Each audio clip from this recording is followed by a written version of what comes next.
Assalamualaikum warahmatullahi wabarakatuh.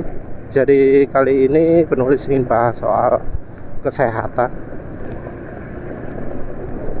Ya, penulis ini jadi heran ya ketika lihat hubungannya makanan kaldu dengan asam urat. Karena kok kesannya asam urat itu nggak apa-apa makan makanan yang pakai kaldu. Jadi yang dipentingkan itu adalah yang bening, yang nggak pakai santan. Nah, kita ini ngukurnya dari mana sih? Iya, acuannya apa sih kalau untuk asam urat dan macam-macam itu? Memang ada yang ngomong, oh pakai yang minim purin, ya. Jadi buah-buah yang banyak purin gitu. Entah itu ngukurnya gimana purin itu, diukur pakai apa caranya. Pengen tahu kalau makan sekilo purinnya berapa banyak, itu pakai apa caranya ya, nggak dijelaskan. Tapi yang ngomongnya purin. Tapi ya karena ukurannya itu santan ya,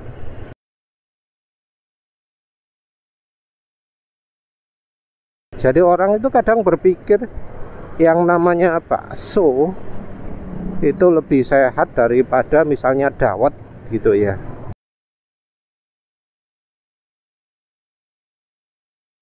Karena dawet pakai santan. Ada santan itu wah wis resiko besar gitu. Padahal kayaknya ya yang beredar itu kebanyakan jadi info-info yang beredar, info-info tips-tips kesehatan yang beredar itu seringnya ya berdasarkan berdasarkan asumsi-asumsi. Oh, santan itu minyak. Nah, karena minyak itu bahaya. Padahal yang namanya minyak itu ya nggak cuma minyak saja, ada juga lemak, ada juga kaldu.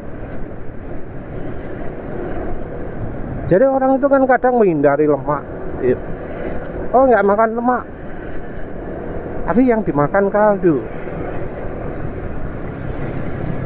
Lemak ini ya kita harus bedakan ya. Lemak itu ada yang padat, kalau digigit itu keras ya. Ada juga lemak yang enggak padat.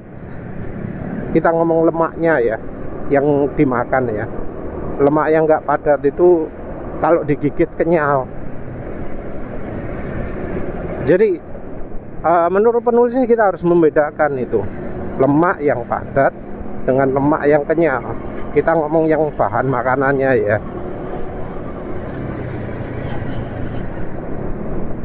Kenapa penulis bedakan?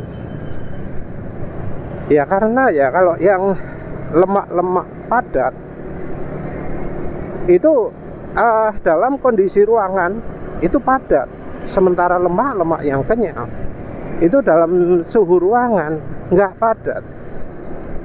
Nah, ini ya yang harusnya kita pergunakan untuk membandingkan level nggak amannya antara makanan satu dengan yang lain. Ada berapa banyak kandungan minyak yang dalam suhu ruangan padat, ada berapa banyak minyak yang dalam suhu ruangan itu nggak padat.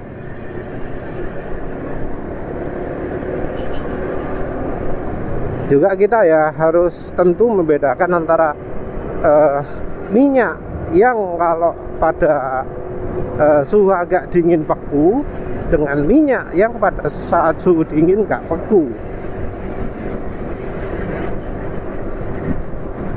Jadi kita harus membedakan dari ya minim beku atau tidaknya makanan itu, yang pada saat kalau kita makan itu biasanya jadi cair.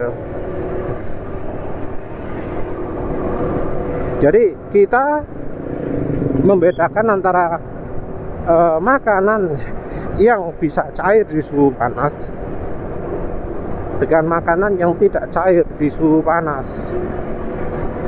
Kita kan ini gampang ya membedakannya ya. Jadi kayak misalnya tempe, tahu, itu di suhu panas cair apa enggak?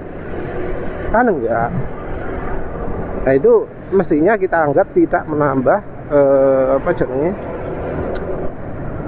lemak yang ada di tubuh, lemak bahaya ya.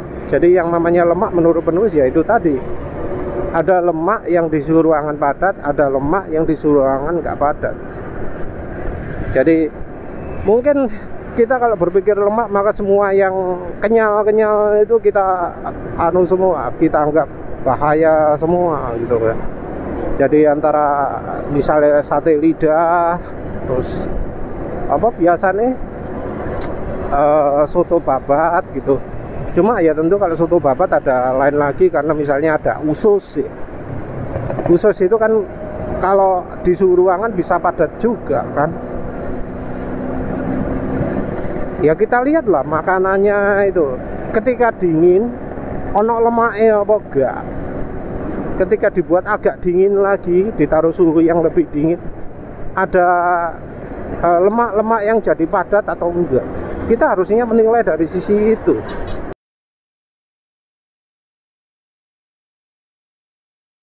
Mungkin ada yang anti santan ya, tapi ya kalau ditaruh ke kulkas, malah kadang freezer, itu gak beku, gitu disebut bahaya loh. Ya apa ya?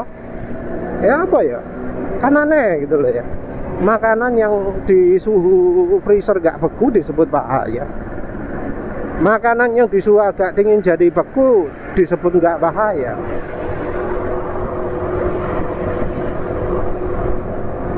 Nah balik lagi ke kaldu ya. Mungkin ada yang ngomong, oh kalau pingin yang aman sehat itu sayur bening. Sayur bening itu biar enak, apa yang perlu dilakukan? Oh kasih kaldu, kaldu sapi, kaldu ayam, kaldu apa kayak. Padahal di suhu ruangan yang namanya kaldu itu bentuknya padat.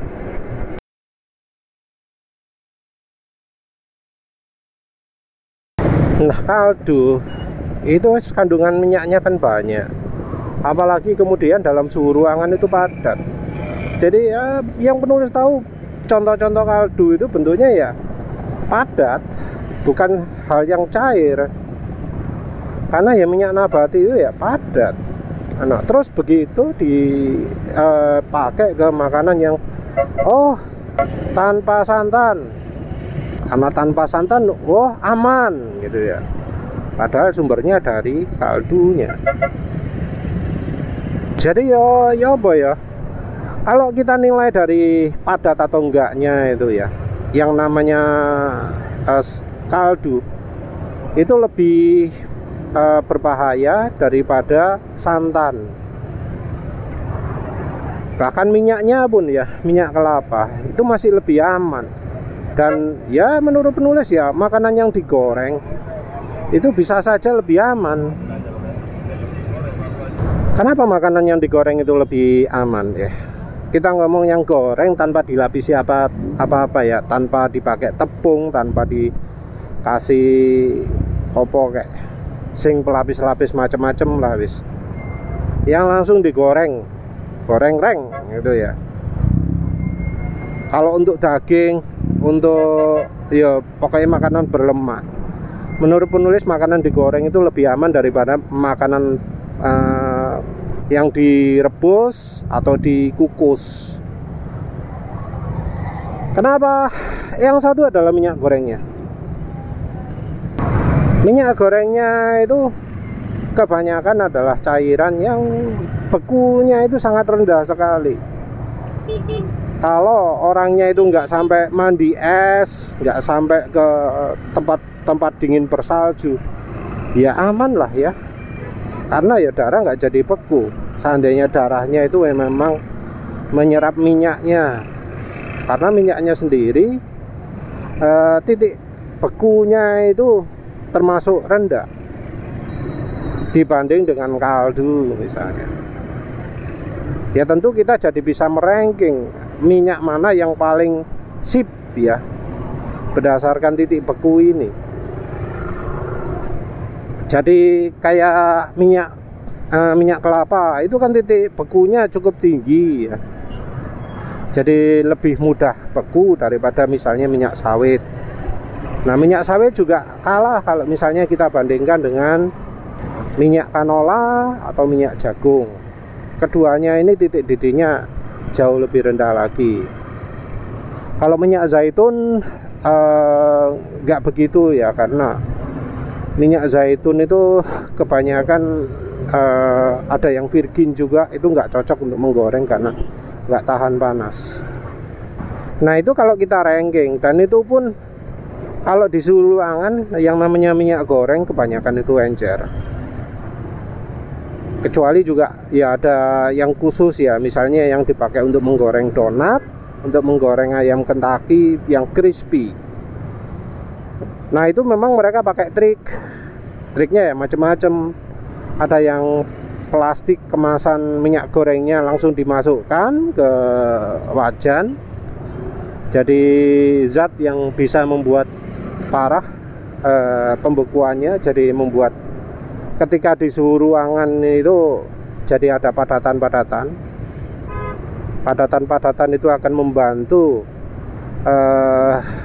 makanannya terisolasi dari udara luar sehingga tidak ayem, tidak lemes, tidak lembek gitu ya, jadi tetap crispy. Kalau cara yang propernya, yang sesuai aturan masak ya pakai minyak goreng padat. Jadi minyak goreng padat itu pada suhu ruangan itu padat, baru mencair pada suhu 40 atau 50 atau bahkan 60 derajat tergantung dari KW-nya. Yang KW tinggi titik bekunya jauh lebih tinggi. Ironinya itu ya. Jadi kalau pakai minyak goreng padat ya memang makanan jadi crispy. Tapi ya itu sama kayak kaldu, kalau di suhu ruangan beku. Selain itu juga kalau yang level lebih rendahnya lagi, karena kita ngomong kalau yang KW1 itu adalah yang titik bekunya paling tinggi, ya pakai minyak kelapa. Jadi salah satu yang disebut keunggulan minyak kelapa adalah makanan itu tidak berminyak. Jadi makanan tidak berminyak itu terjadi karena minyaknya itu beku ya, lebih mudah beku. Karena lebih mudah beku, maka ya makanan jadi nggak ada minyaknya walau sudah digoreng. Nah, bukan berarti kalau nggak ada minyaknya itu bagus. Nggak ada minyaknya terjadi karena minyaknya sudah beku. Nah, kalau kita ngomong soal asam urat ya itu hal yang jelek. Memang dari sisi makanan sip, itu nggak ada minyaknya makanannya. Tapi kalau minyaknya karena makanannya itu minyaknya itu beku, makanannya jadi kering, nah itu beda lagi ceritanya. Nah, kalau omongannya yang makanan nggak berminyak padahal sudah digoreng itu bagus, kan artinya ngomong kalau digoreng pakai minyak goreng padat itu bagus, padahal ya aslinya enggak. Minyak goreng padat itu malah justru yang harus dihindari. Tentu kalau yang takut sekali dengan minyak itu ya menggorengnya pakai minyak jagung atau minyak canola. Kalau penulis sendiri ya terserah lah wis.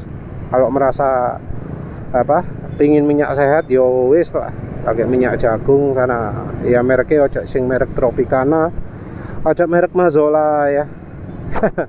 Itu hasil ujinya berdasarkan pemakaian di oli mesin, tapi menurut penulis masih relevan Pak ya, dipakai untuk menggoreng juga. Terus yang kedua, mengapa kok makanan gorengan itu bisa lebih sehat kalau untuk daging ya?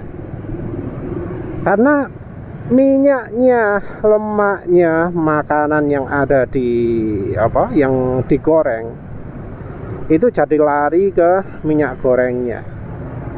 Jadi makanan yang digoreng itu lemaknya akan pindah ke minyaknya, Beda dengan makanan yang direbus atau makanan yang dikukus. Hal yang direbus mungkin ya minyaknya sebagian ada yang lari ke kuahnya. Tapi kan biasanya kalau kuah itu selalu ikut dimakan toh ya. Jarang orang makan makanan yang ada kuahnya, itu kuahnya sama sekali nggak dipakai, cuma diambil dagingnya toh. Misal rawon, dijupuk dagingnya toh, nggak pakai kuah sama sekali. Kan itu jarang sekali ya. Kalau soto babat kita nggak bisa ngomong ya, karena biasanya kalau soto itu antara daging dan kuahnya itu terpisah. Jadi dicampurnya itu di mangkoknya atau di piringnya. Ya itu ya nggak ada proses berpindahnya lemak kan ya, lemaknya utuh. Apalagi kalau yang dikukus. Kalau yang dikukus itu yo gak lari kemana-mana lemaknya. Sementara itu kalau digoreng kan ya lemaknya ada tempat larinya ke minyaknya. Ya tentu ada juga ya yang faktor lain. Yaitu kalau makanan dipanggang. Dipanggang tentu ketika minyaknya itu dibiarkan jatuh. Jadi makanan dipanggang itu ya lemaknya jadi berkurang. Mungkin karena itu ya makanya makanan panggang itu disebut lebih sehat ya. Ya karena lemaknya itu jadi berkurang, jadi dihilangkan. Ya tentu teknik memanggangnya harus benar juga ya. Kalau sampai muncul arang-arang, ya arangnya itu jadi penyakit juga. Karena kita itu nggak seharusnya makan arang. Arang yang penulis maksud itu adalah ketika makanannya dipanggang sampai jadi hitam-hitam gitu. Ya hitam-hitamnya jangan dimakan lah ya. Hal yang sama juga sebenarnya bisa kita terapkan ke buah ya. Jadi buah itu kan ya ada ya yang ono getah yang kalau netes gitu jadi beku kan. Nah kita jadi bisa memilih makanan-makanan yang nggak sehat itu seperti apa. Jadi kayak pisang yang masih hijau, sing ono sepet-sepete itu yang nggak bagus. Sebenarnya pisang yang matang pun kerasa sepet-sepet gitu ya. Artinya kita nggak boleh terlalu banyak makan pisang. Begitu juga dengan apa jenenge pepaya. Itu kan bisa ada pahit juga. Apa maneh makanan sing ono pahite iku ya. Belimbing wulu kalau masih muda juga pahit. Ada kedondong. Apa maneh makanan sing ono pahit-pahite. Wis ngene kok lali yo. Yes, pokoknya makanan sing ono pahit-pahite, kayak misalnya ada dadake ono cairan yang keluar terus kemudian jadi beku di ruangan. Nah, itu kita harus hati-hati juga. Ini termasuk juga sayur ya. Karena sayur kan ya ono sing ae sing pahit-pahit. Kalau soal untuk kacang-kacangan, kopi dan sing katanya purine banyak, ya penulis nggak tahu lah. Misalnya kopi juga beda merek, pasti beda kopi ini. Kopi sendiri kan merupakan makanan yang memang pahit, ya. Ono dadake, ono getahnya. Sebelumnya penulis juga sudah berpendapat bahwa makanan berkuah itu baiknya nggak usah dimakan kuahnya, karena ya satu bisa jadi pakai ada kaldu macam-macam ya. Yang penulis pada saat itu nggak kepikiran dari kaldu ayamnya, kaldu sapinya, yang kalau ditambahkan itu adalah menggunakan lemak yang dalam suhu ruangan itu padat. Jadi itu saja sudah ketahuan lah nggak bagus ya. Terus yang kedua, nanti minyaknya dari makanan itu juga akan lari ke kuah. Beda dengan makanan yang digoreng atau yang dipanggang. Ya kita lihat contoh lah bedanya antara lemak yang sesudah digoreng dengan yang sebelumnya, lemak yang sudah dipanggang dengan lemak yang direbus ya. Jadi lemak yang direbus itu kan ya seringkali jadi bagian dari kuahnya. Yang namanya penjual bakso, penjual makanan berkuah lain itu kan ya kadang menambahkan lemak padat itu untuk menambahkan rasa. Yang lemaknya ayam lah ya, kan ada yang padat juga walau kecil. Itu kan kalau direbus kan jadi ikut ke airnya. Ketika didinginkan, dimasukkan di kulkas bukan di freezer, kan jadi ada kayak keras-keras yang ngambang gitu kan, putih-putih keras yang ngambang. Nah itu kan ya nggak bagus. Bahkan bukan di suhu beku pun, bukan di suhu kulkas pun, di suhu ruangan. Ketika bakso itu dingin, ketika ya makanan lain yang merebus lemak itu kan jadi ada padatan-padatan di atasnya. Padahal cuma di suhu ruangan jadi begitu. Bandingkan dengan lemak yang setelah digoreng. Maaf ya, ini mungkin cocoknya nggak pakai gambar foto. Gambar fotonya jangan makanan lah ya, bumbunya doa. Jadi kalau lemaknya ayam ya misalnya ya, itu yang setelah digoreng kan jadi bening gitu kan. Dalam suhu ruangan wis gak ono nah yang namanya beku-beku begitu. Yang dipanggang juga gitu, yang dari sate. Di suhu ruangan wis gak ono beku-bekune mana. Kecuali ya waktu minyak netes-netes itu langsung ditaruh di apa jenenge, di bumbu satenya itu. Kadang itu jadi ada beku-bekunya. Tapi kan kalau selain itu kan enggak ada atau beku-bekunya itu. Jadi yo menurut penulis dibanding makanan berkuah yang menggunakan kaldu ya, walau itu bening warnanya, masih lebih amannya pakai santan tapi nggak pakai kaldu-kalduan gitu. Daripada makanan direbus, makanan dikukus, makanan digoreng menurut penulis lebih aman ya untuk asam urat daripada direbus, karena lemaknya itu nggak lari kemana-mana kalau direbus atau dikukus. Ya wes lah, itu saja. Terima kasih sudah menonton. Assalamualaikum warahmatullahi wabarakatuh.